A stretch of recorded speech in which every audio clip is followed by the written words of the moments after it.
Wala muna tayong tutorial. Wala muna tayong gala. Dito muna tayo guys sa New Year's, pangkabuhayan namin ni Baby Bear. So ayun, medyo mahirap lang talaga guys mag-alaga ng baboy kasi ayun, malayo yung kuhanan namin ng tubig. Buti na lang pag may ganitong irrigation, free ang tubig guys at happy din ang mga piglets namin, ang mga pig kasi nakakapag-swimming sila. Nagpapasawa sila ng water. Oh, ganito guys, oh, nag-iipon ako ng tubig para hindi ko na kailangan mag-igib doon sa puso. Malayo yung water pump eh. At si Baby Bear ko din, hindi naman. Kaya napaka-blessing na mayroong irrigation tapos katabi lang ng pigpen. Ang kulungan ng baboy. Ayan guys, samahan niyo ako guys. Paliguan natin ang aming Oops, wait lang. May gusto mo nang maligo, mga kagala.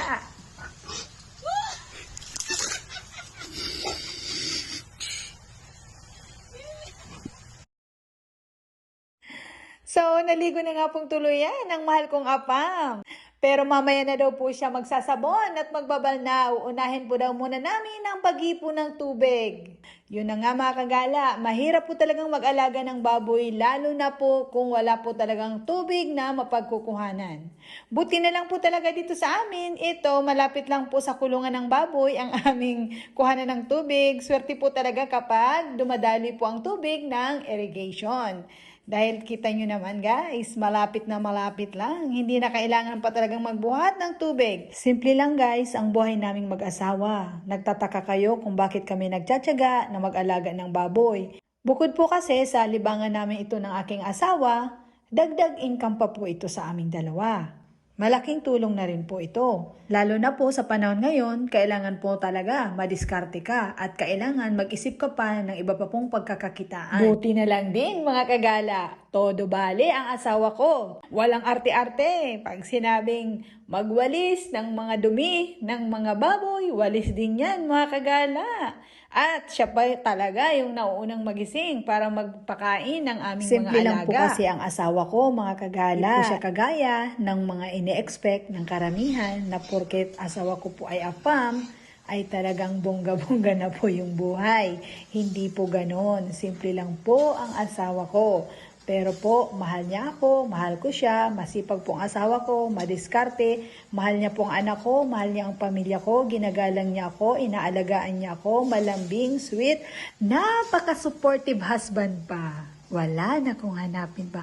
Yun po talaga yung mahalaga. Nakaintindihan kayo, nagmamahalan, nagtutulungan. Simple life, happy life. Yun, di ba mga kagala? Ito po talaga kagala ang pangarap ko. Ang magkaroon ng simpleng buhay kasama ang mahal ko. At ayaw ko po na malayo sa aking pamilya. Kaya wag po kayong magtaka kung bakit nandito po kami sa Pilipinas. Kung bakit ayaw kong tumira doon po sa Amerika. Siguro po pupunta po kami doon pero for visit lang guys. Dito po talaga kami sa Pilipinas magpo-for good ng aking asawa. Buti na lang din talaga, salamat sa Diyos. Dahil ang asawa ko ay gusto niya rin po ang buhay dito sa Pilipinas. Talagang sinasamahan niya ako. Gusto niya talaga guys makasama ako dito sa Pilipinas. Kasama ng aking pamilya. Nakikita niyo naman mga kagala. Talagang nalibang, nag-i-enjoy at talagang niyayakap ng asawa ko ang buhay ng pagiging Pilipino. Ang buhay nating mga Pilipino mga kagala. Nakakatuwa po talaga. So, salamat sa Diyos talaga dahil ang asawa ko po ay para po siyang pusong Pinoy. Pusong Pinoy na po ang asawa ko. Todo bale. Masaya po ako mga kagala na nakikita ko po ang aking asawang nag-e-enjoy at masaya din po siya sa pananatili niya po dito sa ating bansa. So, gusto ko lang pong i-share sa inyo mga kagala na hindi po lahat na nakakapag-asawa ng AFAM ay yamaners. Okay po? Yung iba po dyan ay may mga simpleng buhay lang pero po masaya. Thank you guys for watching. Don't forget to follow Madam Gala, Regular Michelle Scott, Blooming Social Pro.